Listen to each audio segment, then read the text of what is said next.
Hi, thanks to everyone who is joining us for another session of Designed, Not Driven, my kind of summertime series about how can we use the little bit slower pace of summer to just make some tweaks or some small changes that will actually have an impact come fall on work and life and all the competing demands that you face. And I'm so excited today. I have a good friend, Laurie McWright, joining me. Believe it or not, we went to graduate school so many moons ago. We are not going to tell you.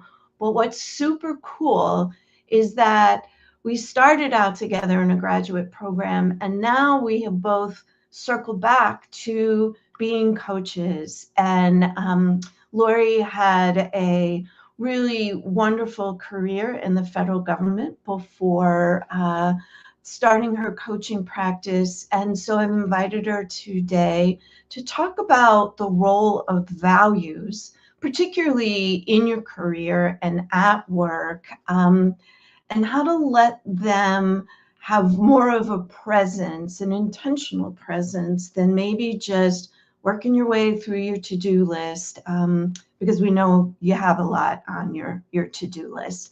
So Laurie, thanks for joining me today, and I'm really looking forward to a great conversation. Well, thanks, Karen, so much for inviting me. It means the world to connect with you and just excited about chatting today. Okay, so let's jump in. I have some questions for Lori on my screen to the left. So I'm going to start off with, in your experience as a federal government leader, what did you learn about leading organizations? Oh, it's a great question. I think mainly I learned that it's not easy to lead these days. It's a time where there's lots of change. The advent of AI. We're all being asked to do more with less, and there's just lots of hard questions out there that don't really have easy answers. And Yeah. I guess that it's led me to conclude that leaders need support and shouldn't be shy about asking for it. Sort of three areas that I typically see in leaders in my career of working with leaders, and I see now. And it's really about asking themselves what I would say is three important questions. How do they want to show up as Mhm. a leader? Um, what's your vision around what you want for yourself as a leader and your organization? And how are you going to go about that? And then maybe the most important one is the gotchas. We're all going to be at some point needing to problem solve, find the workarounds for things that don't go as they expect in life, at home, and leadership is a great sort of opportunity to practice, we'll say. For sure. And what a practice it is, right? Because to your point, I almost feel like we need a new word. It's not just uncertain times, and it's not just fast paced. Somehow those two things are amplifying each other. And without the opportunity to take a moment and ask yourself those questions, we get going on autopilot. We get heads down, what's on the list, just checking things off. And there's nothing encouraging us to pause for a moment and figure out how do I want to show up? What's important to me in the work that I'm doing and the people that I'm leading? And so summertime can actually be a great time to just take that pause and ask yourself, when everything kind of ramps back up in September until the end of the year, What am I aiming for? Oh, I love that. I think that the pause is so hard, Karen. Whether it was been back when we were in grad school, pushing, now, having raised our children and now being in leadership positions, whether it's of our own organizations or companies or leaders of large groups of people, it's just easy to push Yes. and that checklist. Yes, yes. The checklist that's never going to be fully completed. And I Yeah. think we really need to acknowledge that with ourselves, particularly, I feel like, particularly at work, right? There is always something more to do. And that's how we end up being driven and not living or working by design is, again, heads down, push through until it's done, but it's not going to be done.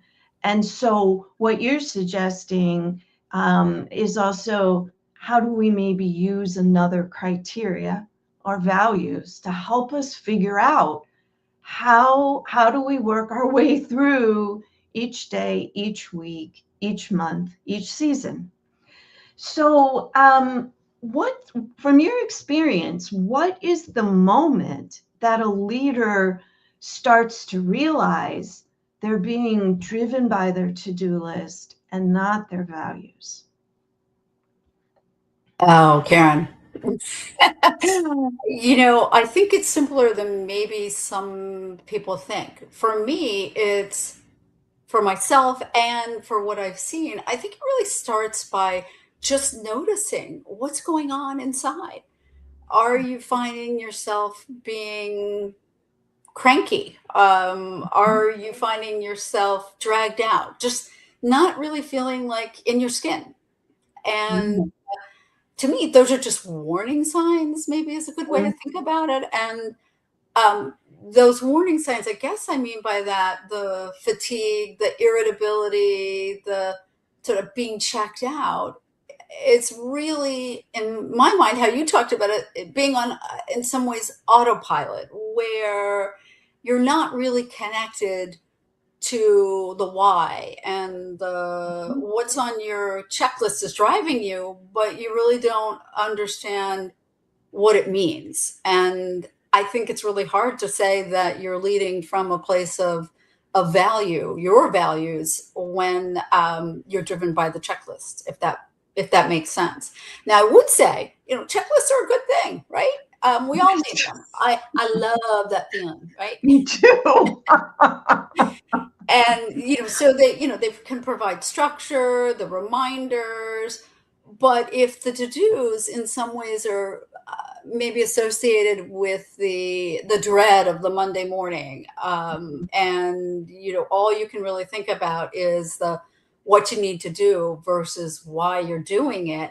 I think that is that time to pause and understand yourself. And maybe the question you're asking really is, how in sync are you with yourself? And a lot of people will ask me in my coaching practice, what are values? And that's kind of a funny question, right? Mhm. And for me, it's really, I guess it's about the guidepost. Mhm. Like what's important to you? What gets you up in the morning? And for me, I'd say it's two things. One, it's meaningful connections to people I care about. Being back connected with you is the coolest thing. Mhm. And then healthcare for all. Mm. You know, Mm. my father died of testicular cancer when I was 10, and I understood at a really early age what it meant to have health insurance and be able to, for him to be able to get care. Mhm. And the other thing is being in touch with yourself about your values. I think holds you in good stead, whether it's at work or at home. Mhm. And if I may, can I share a little example? Oh, sure. Yeah. So when I was fairly new to management, I had an assignment to go down to Washington, D.C. from on the metro and go to this meeting. And my daughter had just started kindergarten, and it was Halloween. And Karen, I wanted nothing more than to go to her Halloween party, just connect with her in this new role she was in and with her school and the community. But I had this meeting to go to. And I was just not feeling it. I had a headache. I had a queasy stomach. So I just made a spontaneous decision. I called my boss on my flip phone and I said, "Hey, how would it be if the folks we have down at this meeting could take notes and that I go to this Halloween party and I'll call and follow up with the facilitator of the meeting?" And she was like, "Sure, no problem." Not sure she loved it, but she got it. And so I got to the next metro station, hopped off, went back the other way. And Karen, lo and behold, that headache, that queasy stomach was gone. Mm. And that was a really sort of pivotal moment for me to realize that my my values, like where to be when, is really the most important place to lead from. Mm-hmm. And we're never going to have enough time, right, to do all that we need to do. Yep. And Yep. so Yeah. yeah. I love so many things about that story, and my guess is you and your daughter were really glad that you made that choice. And I think what a brave thing to do earlier in your career, but you asked for not only what you wanted, but what you needed, because you're also talking a lot about, the body doesn't lie. The body tells us what's going on, and if we listen to it, it's an additional source of data, and it can help us figure out, along with those guideposts of our values, what can we do here to reach a better result. And what I also love about your example is you offered to your boss how you were going to catch up, how you were going to make it so that it wasn't as impactful, that you were going to go do this other thing. So you came not only with, here's a struggle I'm having, but you came with solutions, and you made it much easier for your manager to say yes. And again, maybe not thrilled, but nonetheless, you asked, and you also probably had a proven track record, and you did what you said you were going to do, I'm sure. And you showed that you were still committed to the work. The other thing is in the following years of elementary school for my kids, I became the room parent. So I could schedule in the parties and I could be the fun mom. Oh, wow. Oh, that's a strategy right there. Yeah. So, yeah, you chose to be in charge of the fun stuff, so you also had control over the schedule of when the fun stuff happened. Yeah. That is brilliant. That is brilliant. Thank you. Okay.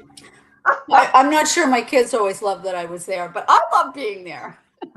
Well, and I'm guessing maybe that meant that maybe you didn't go on some field trips because you had already built in times when you knew you were going to be there. That's right. That's exactly right. So smart. So let's talk about kind of the impact of values on energy management. Energy management is something that I talk a lot about with my clients, and that I kind of I had to learn as a survival strategy through chronic illness, divorce, all kinds of things. And it's still something that guides or provides structure for me as well. But how would you talk about values either as a way to fuel or as a way that drains energy?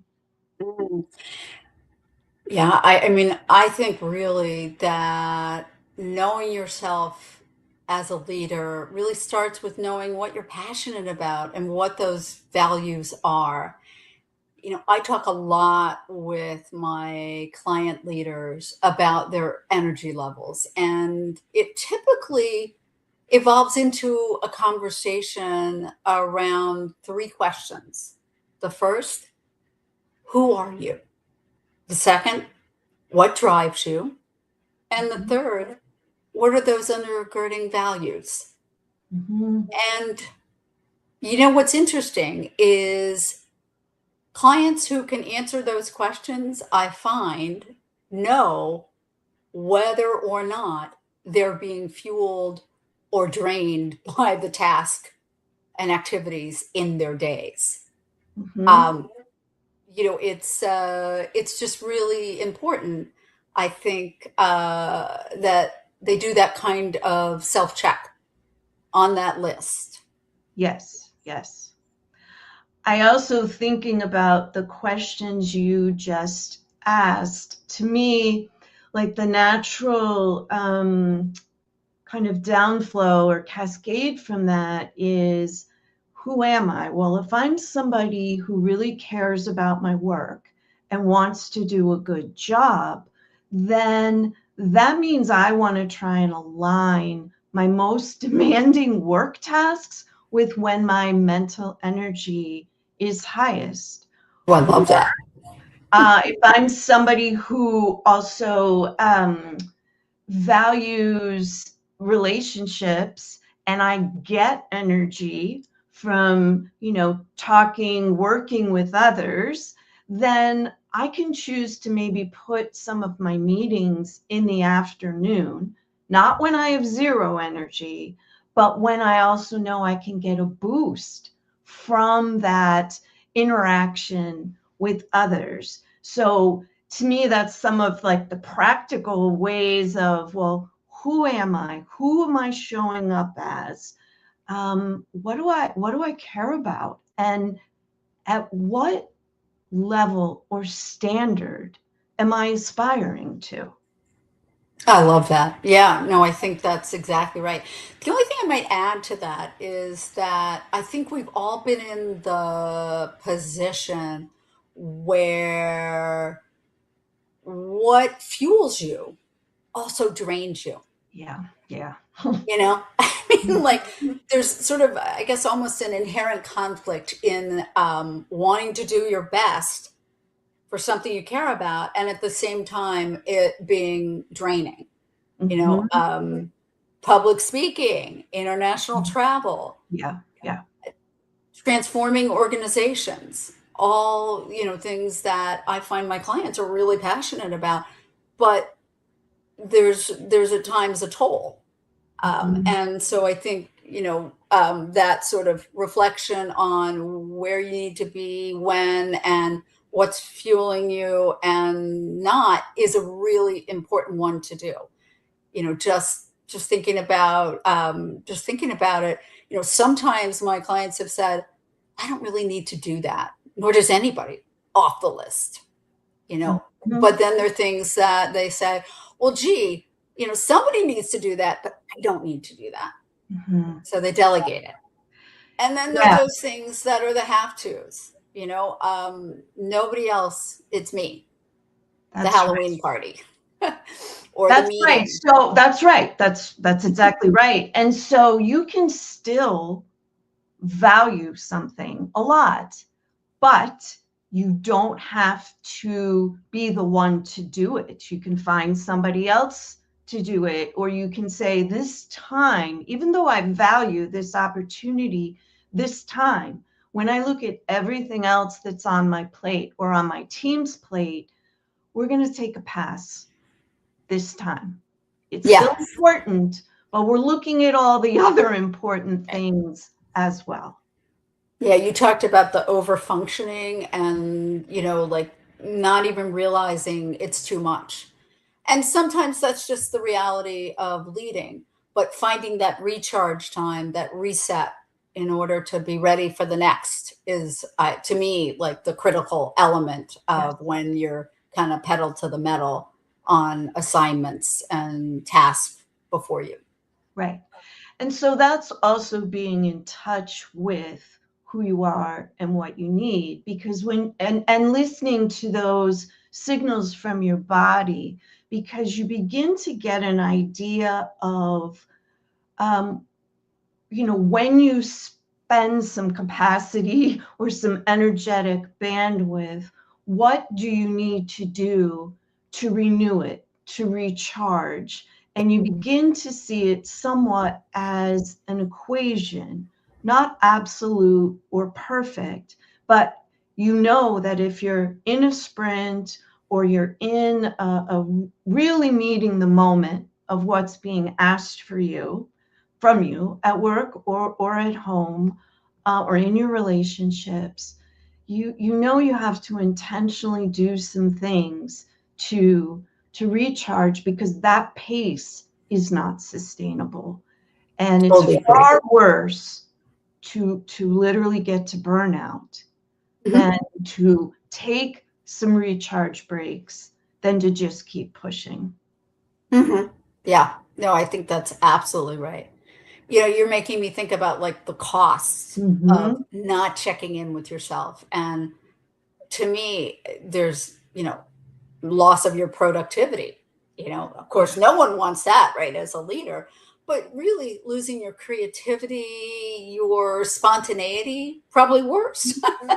So I sort of feel like leaders really need to be clear on why they're doing what they're doing.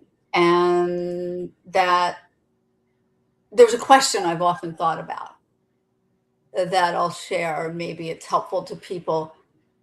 Who do you want to be known, or what do you want to be known for? I guess a better way to Mm-hmm. put it. Yeah. Yeah. And if your to-do list doesn't support that, something needs to give. Yeah. Yeah. Yeah.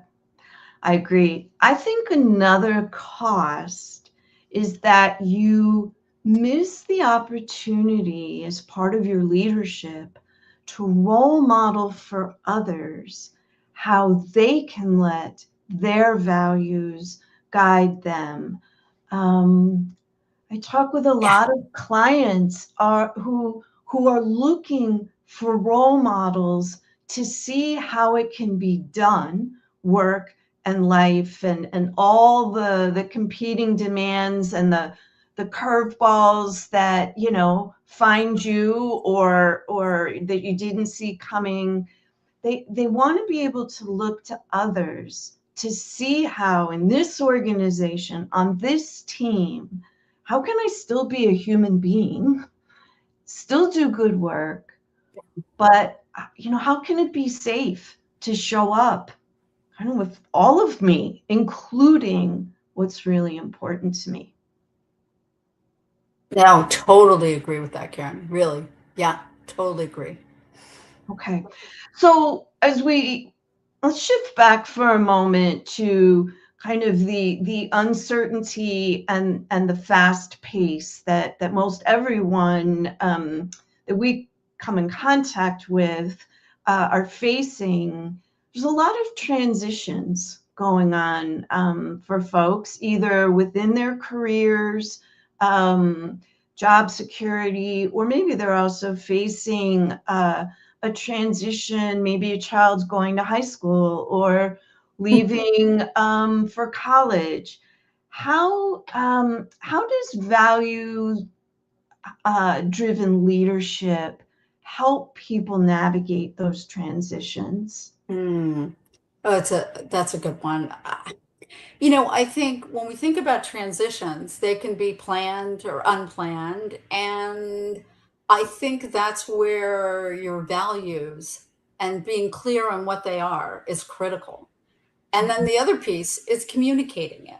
There are a lot, to me, of advantages of being clear on your values. And probably, the first one is if you know what you're doing and why you're doing it, and you communicate that to your teams, your staff, then they're clear. And, I've seen it both ways where I've been really clear and told people this is what we need to do and why. And the stress level in the room just goes down. Mm-hmm. And then I've seen where I wasn't so clear and people spin. And as a leader, that's on me. And so, that advantage of that clarity. I think the other thing is that when you are, leading from your values and being clear about that, is that you're in fact more grounded, and that gets communicated even when the ground is shifting under you. Yes, yes. Yeah. I find also it helps with expectations. And I'll just give the example of I'm very clear about the kind of daughter I want to show up as for my aging mom. I'm also clear that may not be the daughter she expects, or at least not every moment. But if I use my values about how, as a guide, as to the daughter I want to show up with, not only do I have that calm that you mentioned, but it's what's within my control, and I can be at peace that I did whatever it is, that I did what I set out to do.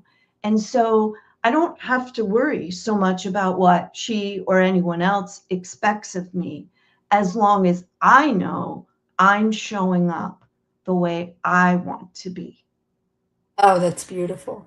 That makes me reflect back on my concept of when it matters. And, when we all have so much on our plates and we have to figure out, what's next, and being clear on what's the immovable object, what do you have to get done, and those wonderful Venn diagrams of the have to have and nice to have and not really.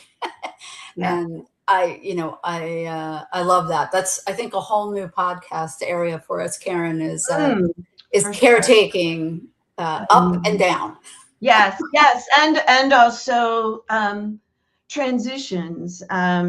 We had a previous conversation where, within a minute or two, we had like a list of 10 different kinds of transitions that people Yeah. might be facing. Yeah. And this is a generalization, but women face a lot of transitions where they're expected to shepherd others through those transitions. So yeah, whole other conversation. Yeah. Right. Yeah. Yeah. Laurie, before we shift into some strategies that you might suggest people could try to kind of bring more of their values into work and life, is there anything else, any other stories or any other points you would like to share with us? Yeah. Oh, thank you. This has been so fun. I think the one other thing is when we're talking about what the shift looks like into values-based leadership, and people don't change because it's easy. It's because it's not so great the way they are. And when people are really living their best lives as leaders, as people, I think my niece said it the other day to me, they're in their flow state. Yeah. And I love that. They're doing what they're doing because they care, and it's deep. Now, I think the real test is when somebody makes a decision based on their values and it doesn't go the way they want it to. Yeah. And are they okay? And I would say absolutely, because they made the decision based on who they are and how they need to live. Yeah. And I'm not saying that's easy. So I have one quick example, and I don't know if anybody listening can relate, but I had a conversation once with a political boss in front of a bunch of my leader colleagues. And needless to say, it didn't go so well. And so the individual did not want to hear what I had to say. But it was feedback I felt like he needed to hear. And I felt like it was me who had to say it. And most importantly, it was my value, speaking to my value of speaking truth to leadership. Now, I'm not saying I didn't sweat, but I would have sweat a whole lot more had I not spoken up. Yeah. Yeah. And I have no regrets. The worries about being fired, worries about not being promoted, or my work, my projects being deprioritized. None of that happened. But probably the most important thing for me, Karen, was that I modeled how I show up as myself with my values. Yes. And speaking truth to leadership was just really important to me. And I can't tell you, I got so many lovely texts and emails saying how much people appreciated that I showed up that day, applauding me for the risk of being honest and saying it like it was. Yep. That's a great example. And the word that came to mind as you were talking about it is authenticity. In all the best ways, the use of that word, that it was you took your value of speaking truth to leaders and you put it into action. And the point you're also making is that living by our values, while it can make things it can make things easier or smoother, but not always. But that doesn't mean you still shouldn't put those values into action. And sometimes we could argue that discomfort that you felt was actually a sign that it was what you needed to do. That's beautiful. I totally agree. Yeah. So in some ways, that's a great segue to my thoughts for people moving forward. And if it's okay, I'm going to put out a little challenge for everybody. Oh, yeah. Bring it on. Bring it on. I want to ask everyone to ask themselves today, now, take a moment and ask yourself, what do you want to be known for?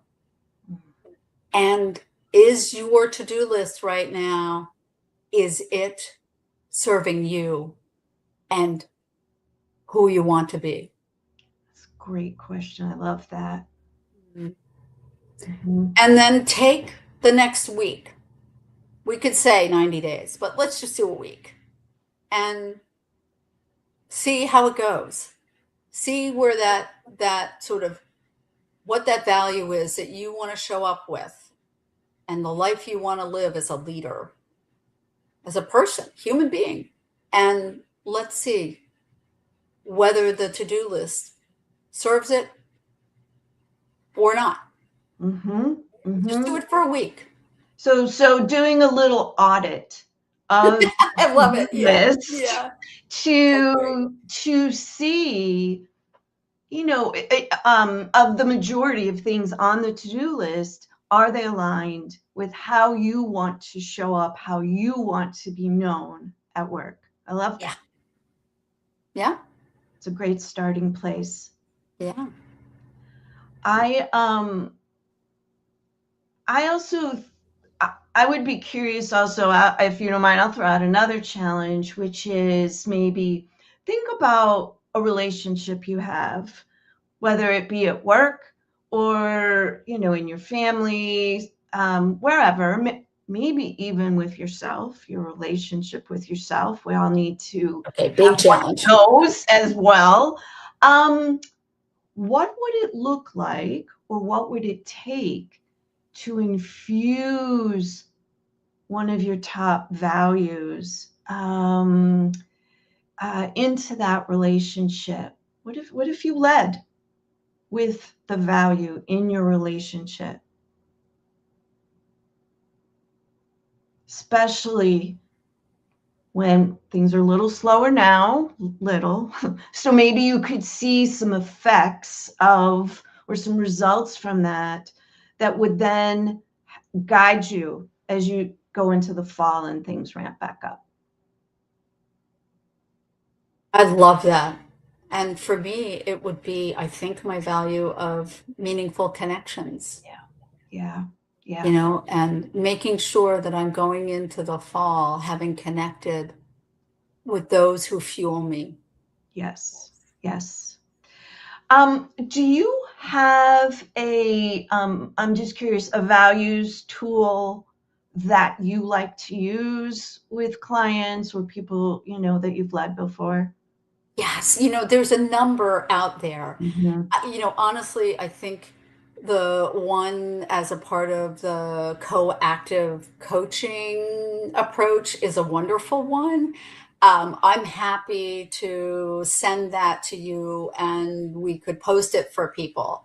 Sure, that's a great idea. Yeah, no, happy to do that. And I actually have one that I use with my clients. It's a value sorter activity, which everyone finds challenging, myself included, but it's really good. And to me, it provides that clarity that we started today's discussion with. So I love your idea of we could each share on our LinkedIn profiles. We'll share these two tools. I love that. Yeah. And if anybody decides to give it a try, let us know which one you used and what was interesting about it. Love that. Yeah. All right.